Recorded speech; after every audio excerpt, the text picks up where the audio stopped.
Senhoras e senhores, preparem-se para mergulhar num dos pensadores mais esquisitos, exigentes e, por que não, visionários da modernidade filosófica. Johann Fichte, o homem que achava que o eu era tão foda que bastava ele para explicar o universo inteiro. É isso mesmo, o cara pegou Kant, injetou café e nacionalismo e saiu gritando liberdade, Freiheit, em sotaque alemão e um olhar de quem vê o mundo como ideia em ação. O Fichte, né, nasceu em 1762 na Saxônia e era pobre, daqueles que tem que estudar escondido no curral com um lampião, mas era um sujeito obstinado. Leu Kant, surtou, como qualquer pessoa normal faria, e escreveu um texto chamado Tentativa de uma Crítica de Toda Revelação, que parecia tão kantiano que confundiu até o próprio Kant. E a partir daí, ele virou figurinha carimbada no mundo filosófico germânico. Mas Fichte não queria ser somente um discípulo do velho de Königsberg. Ele queria ir além. Se Kant dizia que o conhecimento começa com a experiência moldada pelas formas do sujeito, Fichte queria cortar o caminho. Tudo começa no eu.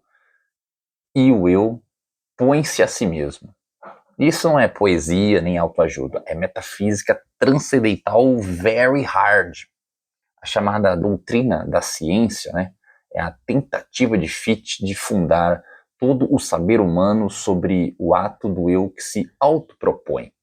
O ponto de partida não é a experiência, nem a coisa em si, mas o eu absoluto, que, ao se afirmar, automaticamente nega o não-eu e, em seguida, reconcilia-se em ambos numa síntese. Parece Hegel?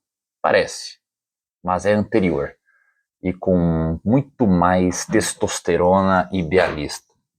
Fichte está preocupado com a autonomia do sujeito, com a liberdade como fundamento da realidade. Para ele, a consciência não é uma coisa que simplesmente existe, ela é ação, é esforço, é praxis.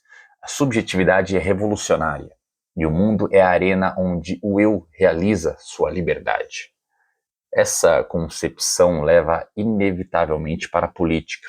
E aí, meus caros, Fichte é nitroglicerina. Escreve textos inflamados como o Discurso à Nação Alemã, em que exalta a educação como motor do renascimento nacional, e isso em plena ocupação napoleônica. Fichte acreditava que o povo alemão, com a sua língua, sua cultura, sua capacidade de autoformação, deveria liderar uma nova era na humanidade. Tá vendo onde isso vai dar, não vai? Pois é. Fichte é acusado de ter botado o ovo da serpente do nacionalismo romântico. Seu idealismo radical, sua crença numa missão espiritual do povo alemão, o seu desprezo por formas políticas liberais externas, entre aspas, tudo isso depois seria ecoado em discursos muito menos nobres. Mas seria injusto colocá-lo na conta dos canalhas. Fichte era, antes de tudo, um iluminista radical. Queria emancipar o homem, criar uma sociedade de sujeitos livres e racionais. Fichte faz, no final das contas, a ponte entre Kant e Hegel. Ele radicaliza a subjetividade kantiana, transformando um sujeito num agente histórico e político. E, ao mesmo tempo, prepara o caminho para o idealismo absoluto hegeliano.